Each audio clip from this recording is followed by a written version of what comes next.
Just get started. We're going to be talking about migrating static sites, as Bud already mentioned. So in this case, assuming you're coming from a dynamic CMS of some sort and wanting to move to one of the static site generators. So Bud already introduced me, but obviously you mentioned I work in progress. I run a site called the Telerik Developer Network, which runs on WordPress. But that's kind of how I got into this, was trying to move that to static, losing that battle internally, but winning it personally. And I did two things for O'Reilly. One was the static site generators report, which you can get for free. But most of you, if you're already familiar with static sites, that might cover ground that you already know. But if you aren't, it kind of gives you the whole landscape of static site generators. And the different ones available and why you might use one. And then myself and Ray Camden wrote the Working with Static Sites, which I have. I brought some copies to give away. Not enough for everybody, but I have some we'll give away at the end. So he and I wrote that. I also run a newsletter called Mobile Web Weekly, which isn't related to static sites, but is, if you're interested in the mobile web, then it does talk about that. So I think some of you have came up to me, and I mean, thankfully this is a small group, so we were able to I was able to meet a lot of you, and we were able to talk a little bit about what you do. But it sounds like not everybody has already necessarily built a static site. They're interested in potentially building a static site and convincing internally their companies about why this might be a useful tool. So these are kind of, I'm not going to go into, I usually talk about this more when we're talking about some different topics, kind of an intro to static sites, but these are kind of the key things that I think are the main benefits. Is they're blazing fast. Obviously, we're serving up just plain static files, so it's going to load as fast as it possibly can, and they're secure. There's no database to break into. There's no server-side language to exploit, or,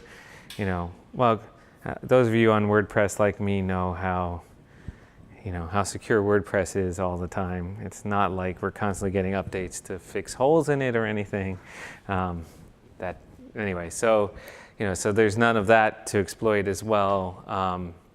One of my favorites is they're really inexpensive to host. You can either, even Netlify I think has a free option. You can go on to GitHub Pages and that's free. There's lots of free or close to free hosting options, which is one of the things, like if you're cheap like I am, and you want to be able to just put up a site and not have to pay a lot for hosting it, that's another big thing. One I didn't mention here, which when you were talking earlier, I think you were mentioning about having other people be able to contribute, is that being able to put it in a GitHub repo and allow people to say, just put a pull request to make a change is so much easier than, like, if I have some internal CMS with a backend that, I can't, I'm like, well, I want you to contribute, but I cannot let you into our backend, and so I can't give you a login, so you're going to have to send it to me, and then I'll put it, and those kind of things. It eliminates that, because I can just, especially for things like documentation, which a number of you mentioned that you consider, or you already use, or considering using it for, perfect for that, where documentation is the kind of thing where I want the community to give me some input, or maybe even contribute, and putting it out there in a GitHub repo and allowing you to just make pull requests and things like that is a kind of a perfect solution for that. So those are kind of the main things, I think, why you might want to move to static if you're already on a dynamic site right now. But converting isn't necessarily an easy thing to do. You might be thinking oh my God, I've got all this existing content sitting in WordPress or in Drupal or whatever, and I'm moving all of that into a new system is going to be a pain. And the good news is there's a ton of tools out there already that offer solutions for that, so you don't have to roll your own solution to import that. Some of the things you got to start with, as far as trying to determine what solutions are available, is thinking, well, what am I migrating from? And that is, so if you're migrating from WordPress or Drupal or Django or different, there are often like a lot of pre-existing solutions out there that will help you move from these things to a static site. So, the big name things there are even solutions for helping you move. Just if you have say a custom-built CMS type solution, there are solutions out there for certain engines that allow you just to say take a SQL database and kind of map that and export it out to static files as well. If if there's an easy way for you to map that content out. So what I'm migrating from is obviously a big consideration there, and that limits not every static site generator. I mean, there's hundreds of static site generators out there, literally hundreds of them, but not everyone has migration tools already, either officially supported or community written. And then even the ones that do may not have a solution for what you're coming from. So that then says, okay, well, I know what I'm coming from now. What do I want to migrate to? And is this kind of like I'm set on I'm going to use this particular static site generator? Then I might be limited on the solutions available to export to that from what I'm coming from. So say if I'm set on using one of the JavaScript solutions, they tend not to have a lot of migration tools, to be honest. So like if I'm fixated, I have to have a JavaScript-based static site generator, I may not have an existing tool to migrate that. So I'm going to focus on the existing ones. Obviously, if you want to, you can migrate it yourself. I mean, I know that Bud was mentioning he has a whole migration process that isn't necessarily tied to a specific CMS that he's migrating from. So you can come up with your own process. Just if you want to use a pre-existing tool that will simplify that without having to kind of build that process out, you're going to be stuck with whatever is supported by the generator you want to move to, and that differs from engine to engine. So for the purposes of examples, obviously there's a lot of things you can migrate from, hundreds of options, and there's hundreds of options you can migrate to. For the purposes of this presentation, the migrating from I'm going to focus on is mostly WordPress, and that's because, well, WordPress I think runs, I don't know what percentage of the web is it. It's an enormous percentage of the web runs on WordPress. Yeah, it's ridiculous. So there's a decent chance you're moving from WordPress, but even if you're not, the processes I'm going to show are similar if you're moving from something else, because depending on the engine, they tend to have similar solutions. Although in certain cases where they're where the solution is a plugin, obviously it may not be the same. But they tend to function similarly, so you go through a similar process. So I'm going to focus on moving from WordPress to different engines, and the ones I'm going to talk about are kind of some of the more popular static site generators out there. Jekyll being obviously the most popular, and I tried to come up with a way to put their list of what options they support for migrating from, and it was too many for me to really fit on a list. I would have had to go through like 10 slides of like 5 options, and I mean, because there's a lot of them. As you can see, they've got ones like Blogger, Drupal. They've got even ones like Ghost if you're already using Ghost, like the node-based one. They've got WordPress and WordPress.com. They've got even ones for like just straight RSS and so on. So beyond, these are the officially supported exporters.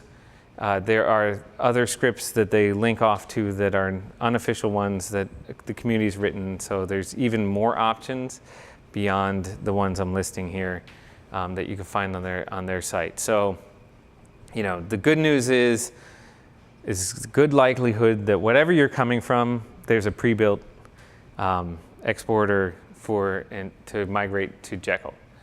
So for all of them, for the most part, other than obviously the third-party scripts, they all use this Jekyll import Ruby gem.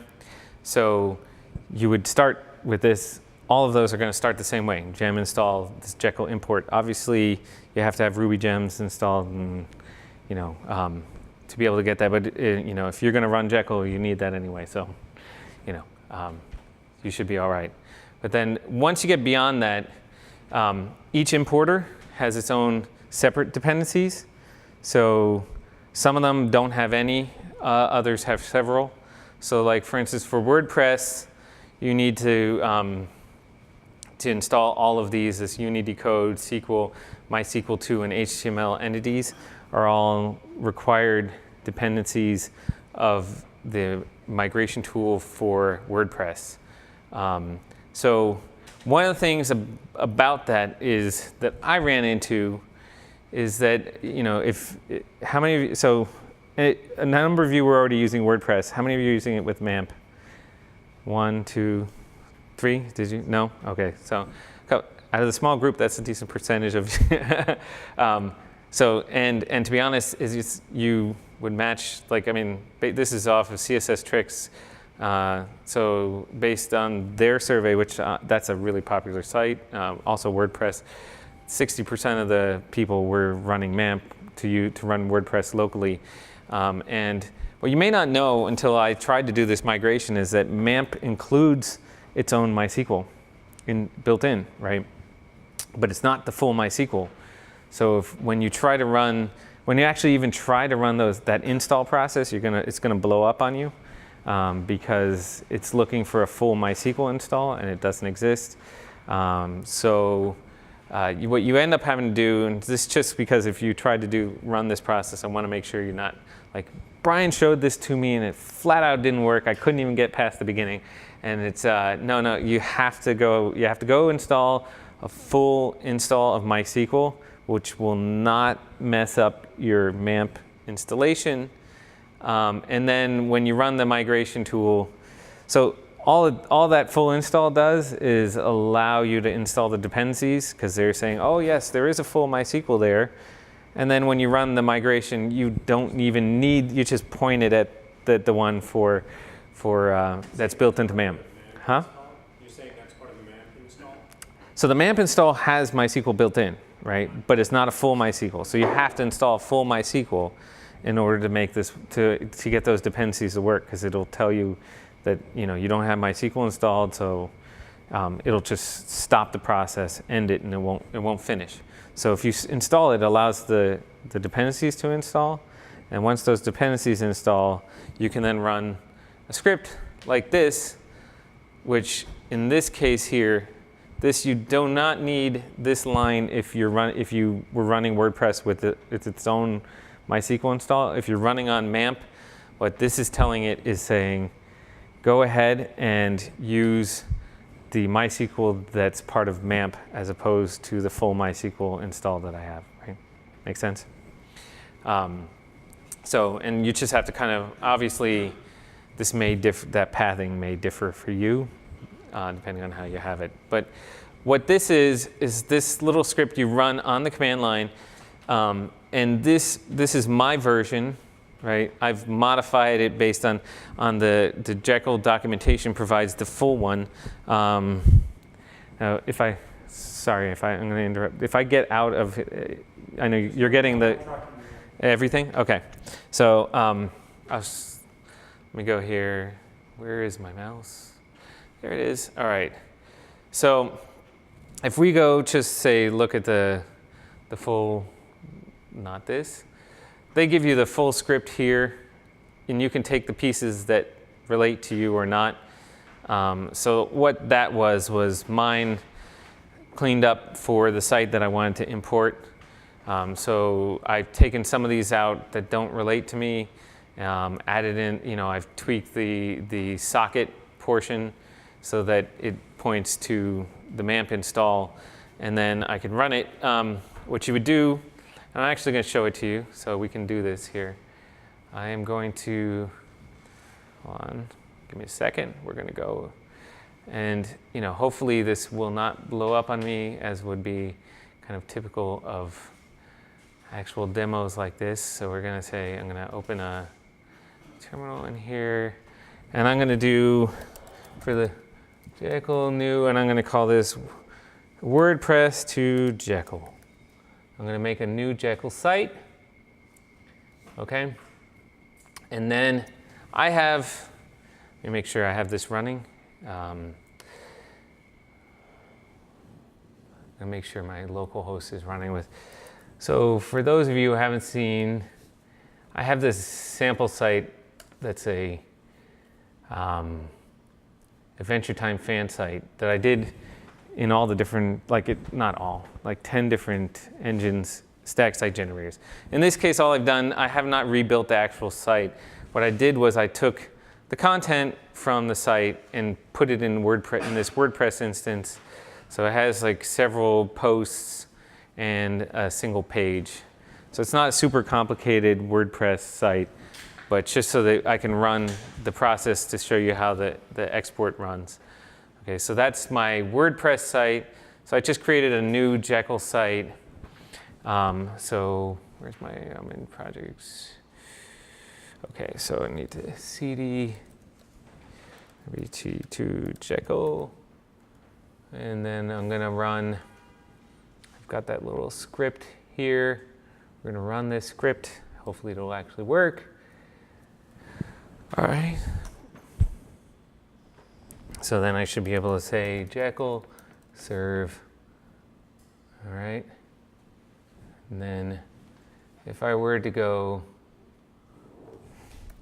localhost 4000, here's my Jekyll site. Obviously, it has one of the good things, if you were doing this, it didn't overwrite the this was just a default post that comes when you generate a new Jekyll site. But didn't overwrite those. What it did was it just pulled in all this content. Now you notice it's not perfect at all. And this is one of the things that you need to consider with this importer or with any of the importers, is that what WordPress allows you to do in the editor is often not easily converted to perfect Markdown. And so when it tries to run the conversion, it's a bit of a mess. And in this case, what's gone on is that there are tags that are improperly nested. So I'll have an opening, strong tag, and then an opening A tag, and then the closing strong tag, and then the closing A tag kind of thing. That's not the way you're supposed to nest things.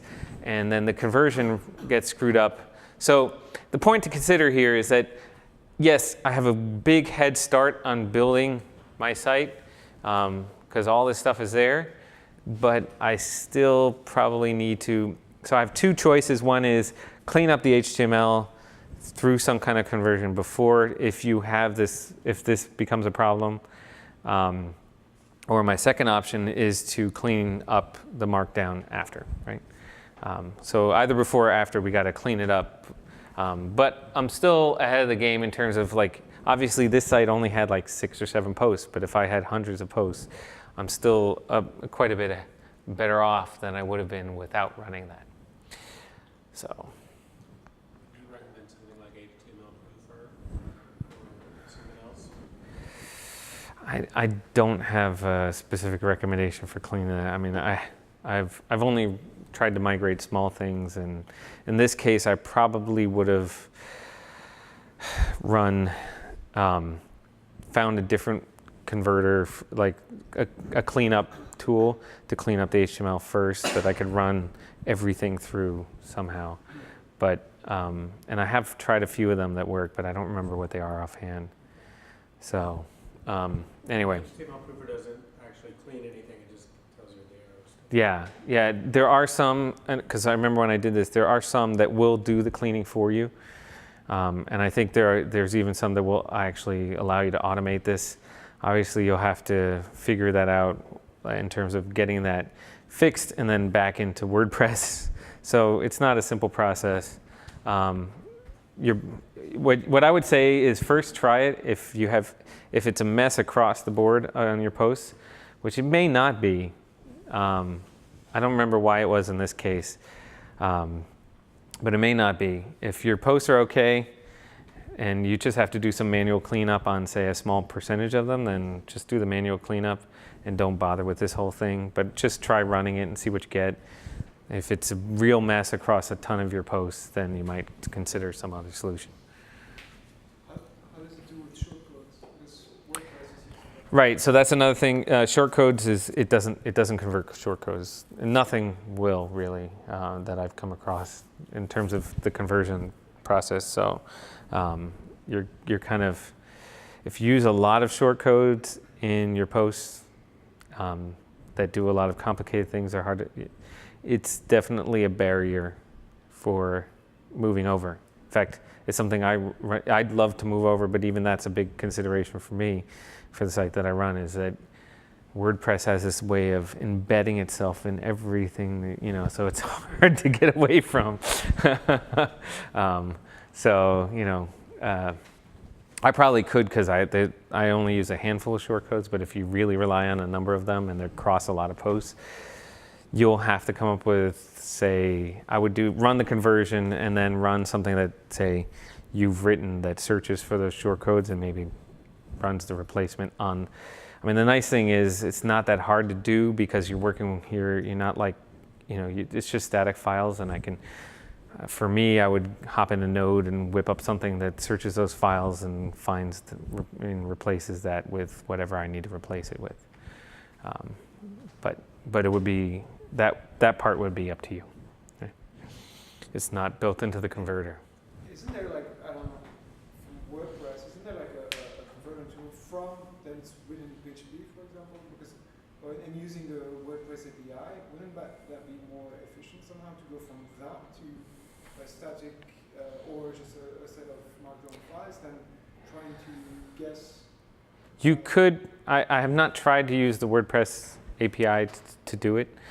I guess in theory you could just pull the post content that has the rendered HTML and do it that way. The way that the Jekyll's pre-built importer works is it doesn't have that option, right? That's not an option to use the WordPress API. So yeah, that would be a way. If you have a lot of shortcodes, that actually might be a way. But then you're more or less writing. You're going to have to write your own solution rather than use one of their pre-built ones, right? But it may not be that hard. So it may be easier than trying to fill in the shortcodes. Talking directly to the database of WordPress is kind of like running into all these problems that WordPress is kind of like defining. I agree. And doing this, so running through the renderer of WordPress and then doing something. Yeah, and so that, to me, I agree with you, and I think that's a bit of a shortcoming with Jekyll's solution for this, and I'll show you as we go through others. They've come up with other ways that I think are more elegant than Jekyll's, and Jekyll's is even a pain to configure in that sense. Like, it's just, you're trying to run everything through the command line through this long script that what I ended up doing was copying their full thing and then tweaking it, and as, let me try this one, and that didn't work, and you know what I mean? So the other ones, it's much simpler. I'll show you. One thing, if I might add, just as a advocate for static, is that it's very difficult to move, say, from WordPress to Drupal to Joomla or anything like that. It's a really difficult job. But once you move into the static world, it's very easy to move from Jekyll to Hugo to Middleman. Agreed. Right. They use very similar patterns. So. Right, and because your content is all in Markdown or whatever, or YAML or JSON, something that they all already use, so it's pretty easy to do. Okay, so now we're going to talk about Hugo. If you're considering moving to Hugo, and obviously Buzz is a big proponent of Hugo, Hugo actually has a number of options. So you can even move from other static site generators like Jekyll or Octopress, but that's not what we're really concerned about here. We're thinking, it has obviously WordPress, it's got Drupal, it's got Joomla and Blogger. Nowhere near as many options as Jekyll has, but it has a lot of the big name ones that you might already be considering moving from. Now, looking at moving from WordPress to Hugo, I'll show you this one. I think it's a more elegant solution to the export problem, and may even fix the problem of getting the rendered HTML. And that's it. It's actually a plugin that you install on WordPress instead of trying to pull straight from the database.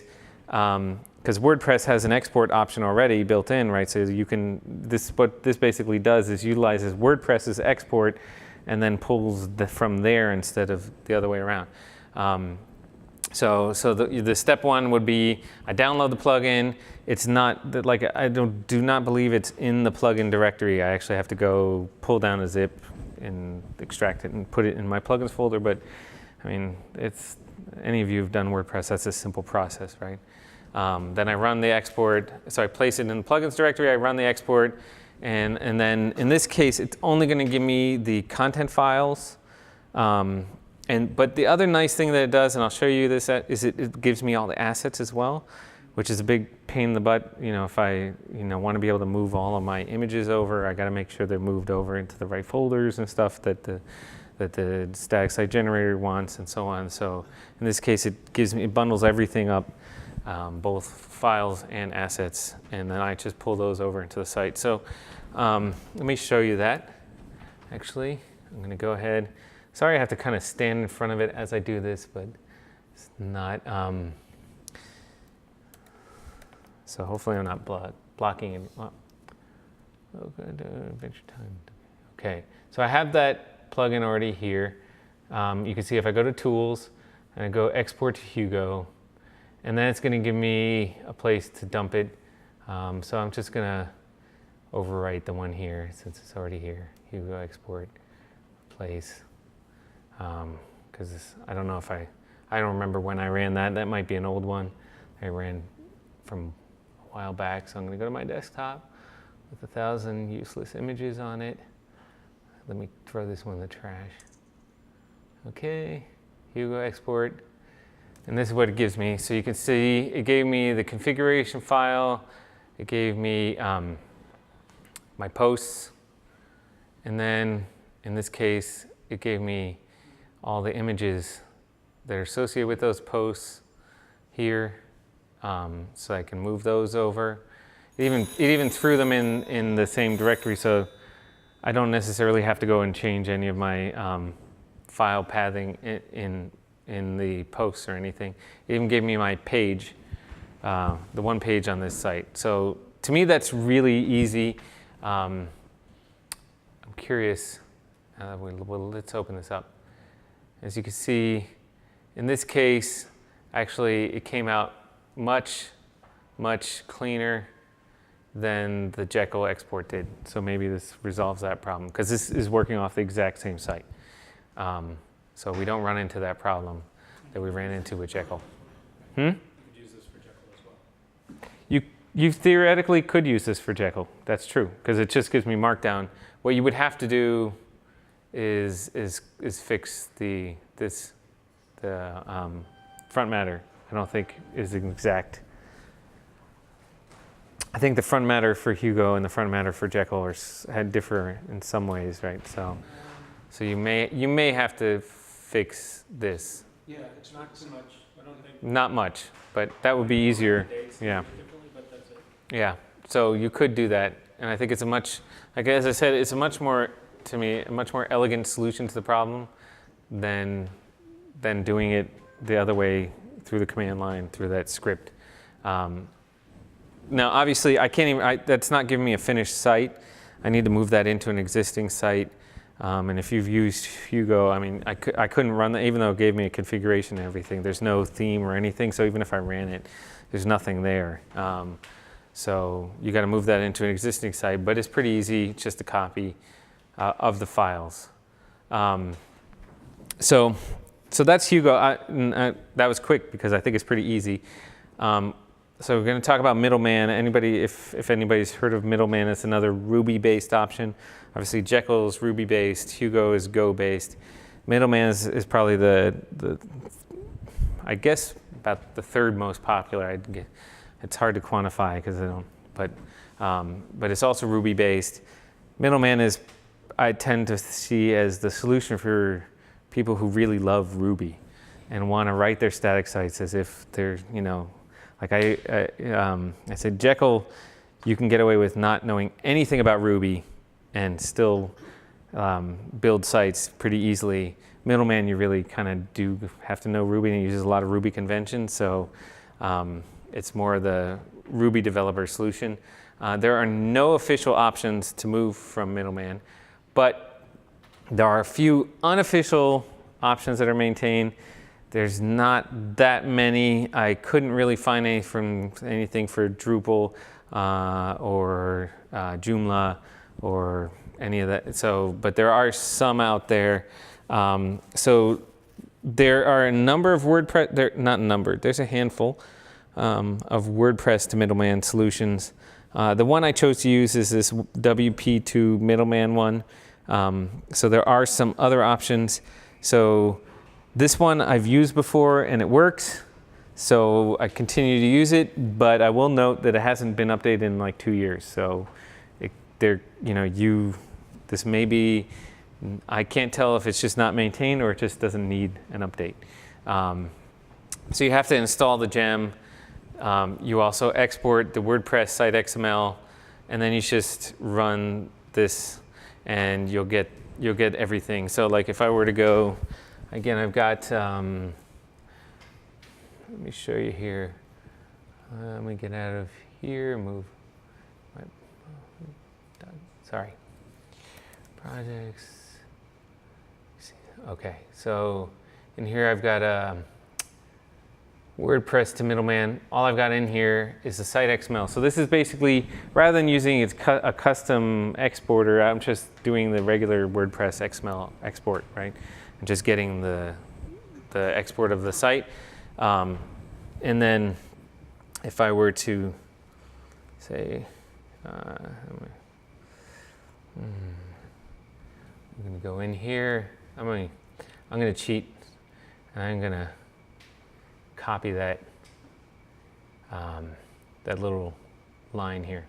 Apologies, rather than have to remember it and type it out. So if I run that in this folder, it should work. There, quickly. We don't have a lot of posts, so it's not that it's blazing fast. It's that it's a small site. So now I've got this export, and it just gives me the posts. Okay. So thing here, again, I don't get the assets easily, but I can get those out of WordPress manually. But I do get all the posts. I think this also, like the other one, isn't going to run into the, well, that didn't work too well, did it? Huh. Some of them did, some of them didn't. It looks like, in fact, this looks like it runs into the problem that the other one ran into, but when it runs into HTML that it doesn't like, it just flat out blows up. So I can tell you it's worked before. Didn't work today, though.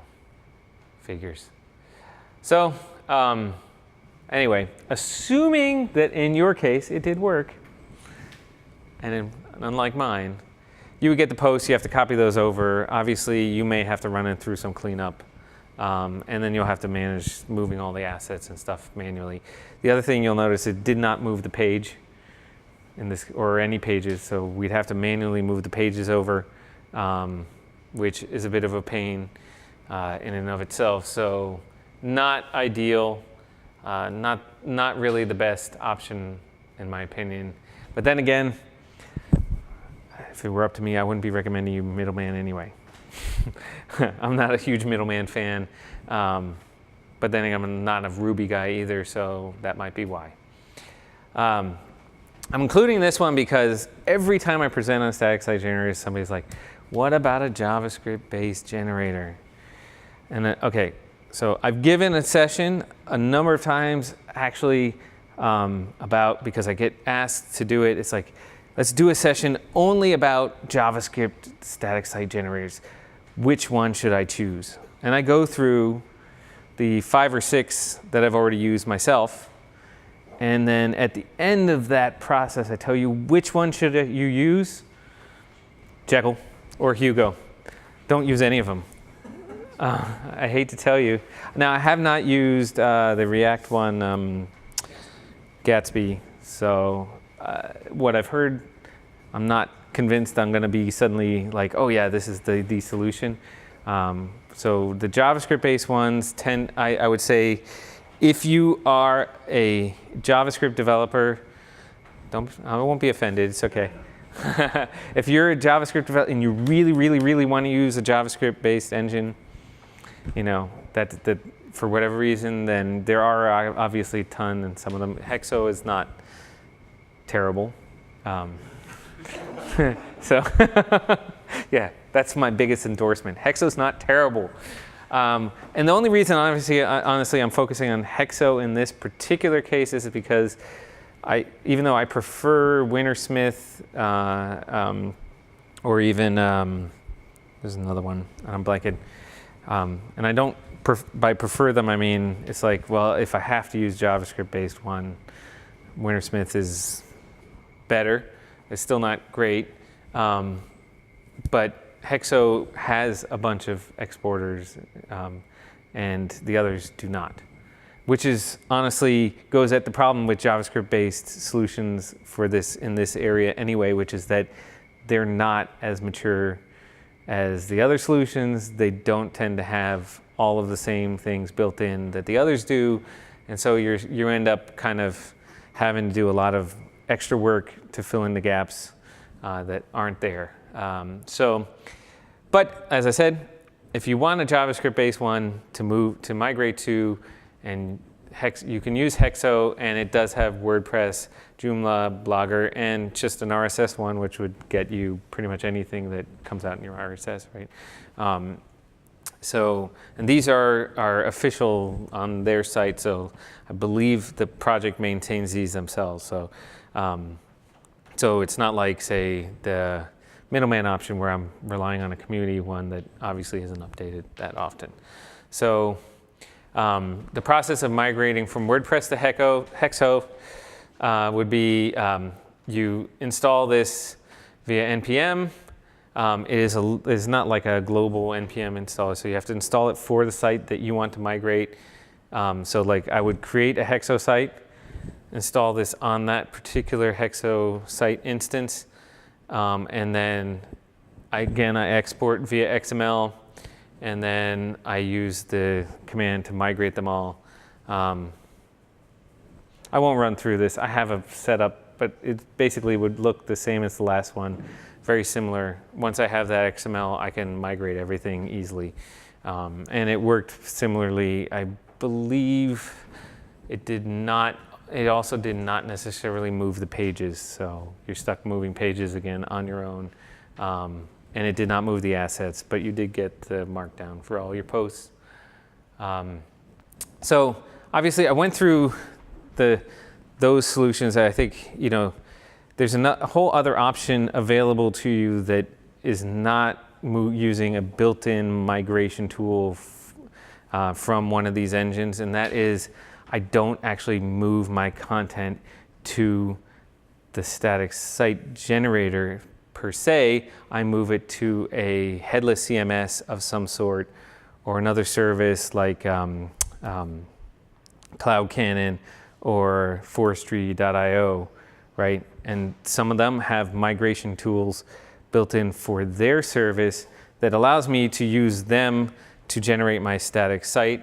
In this case, this is what I'm talking about is the headless CMS option. So there's a ton of them out there.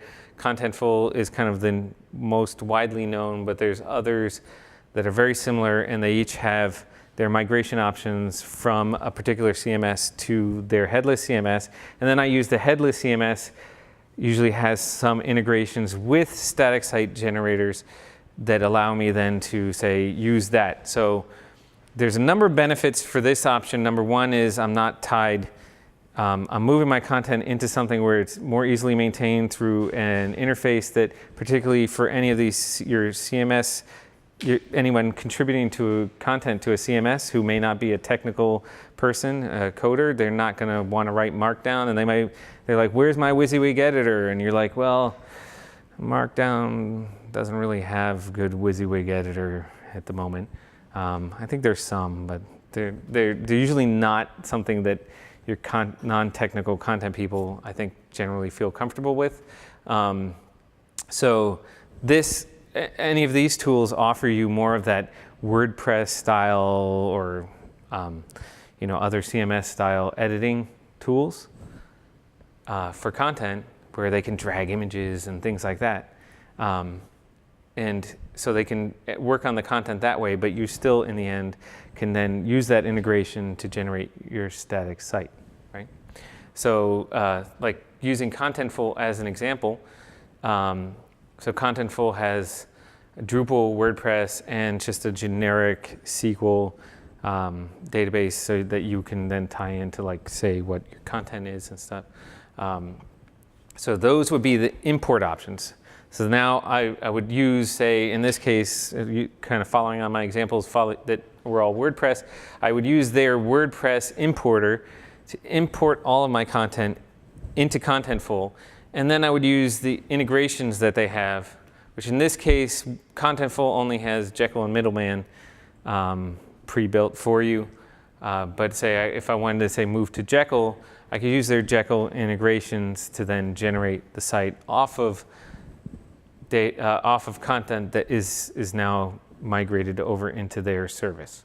Okay, obviously it's not free service.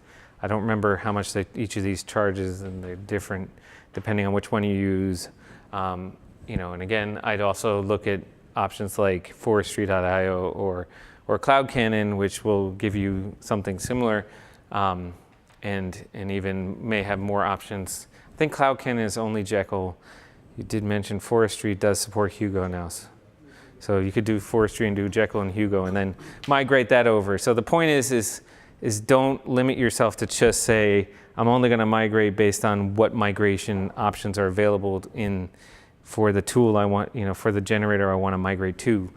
Consider other ways that you can solve the same problem using services and stuff that may even make your life easier in the long run anyway.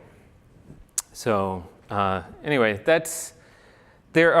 I'm just kind of generically, there are a ton of other options. I actually have discussed a few of them in the book. There's a chapter dedicated to this stuff. It covers some of what I talked about here, but I covered some other stuff that I didn't get to in the book.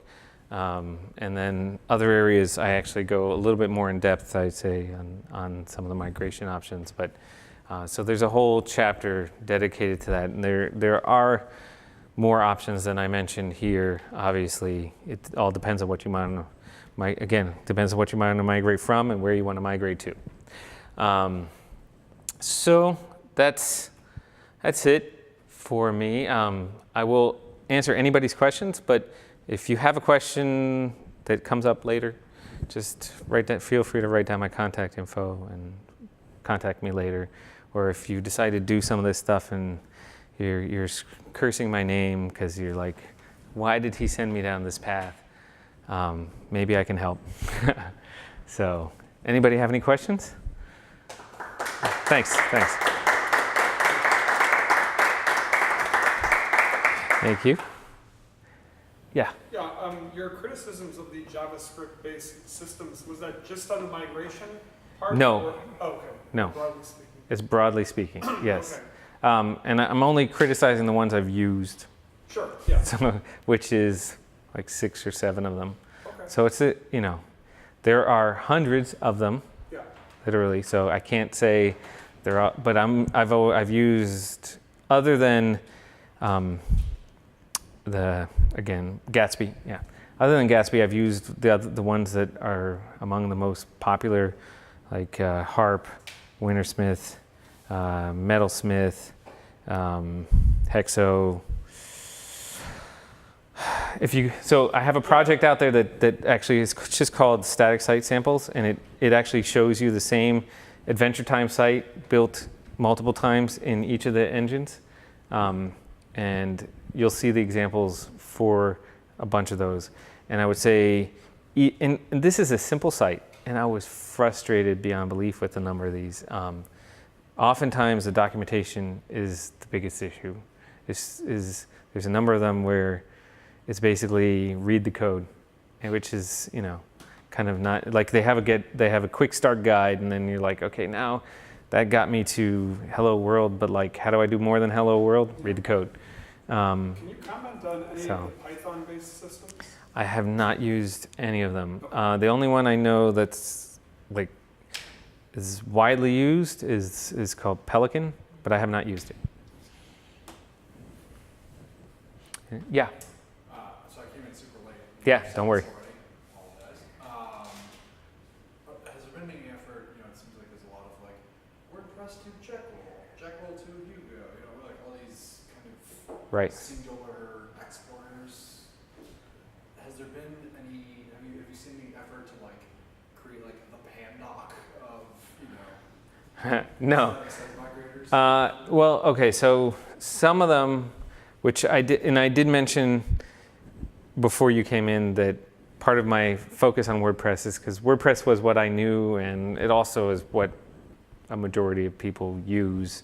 So that was kind of why I focused on WordPress, because it's hard to really say, okay, let me show you, all these different, there's so many different options of where you're matching, where you're coming from and where you're going to, that, could get lost there.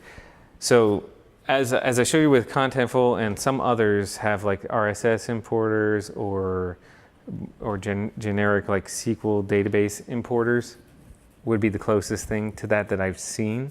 But no, there's no like, this works for anything that I have a process that it's fairly manual, but I output in the templating language from where I'm coming from. I output a big document.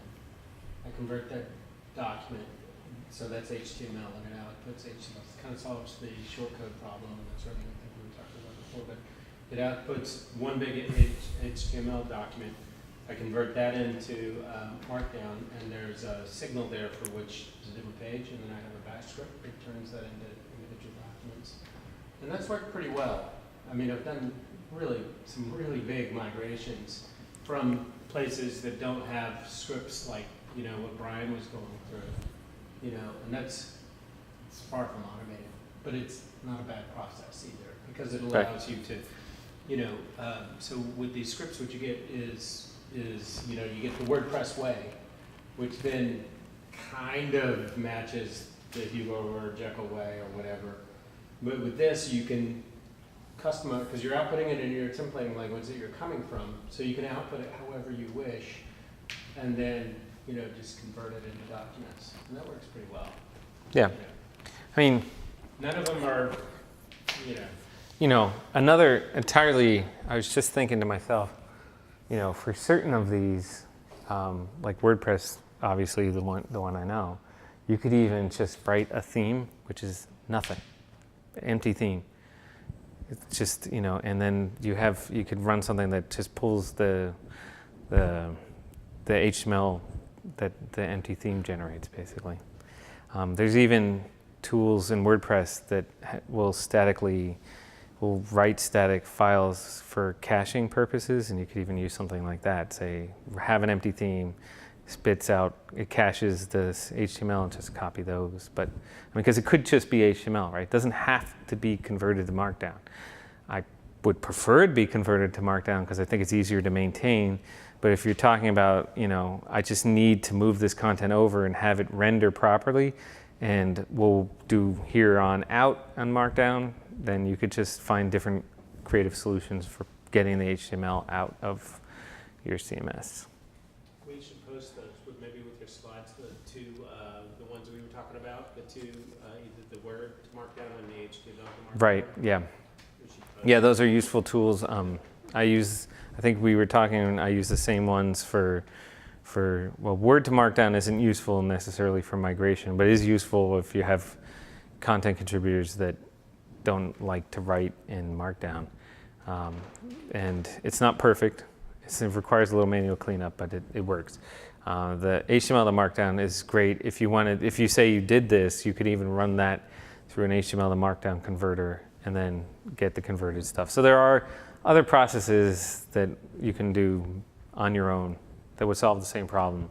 I focus on their pre-built ones because I'd rather not have to do it manually, but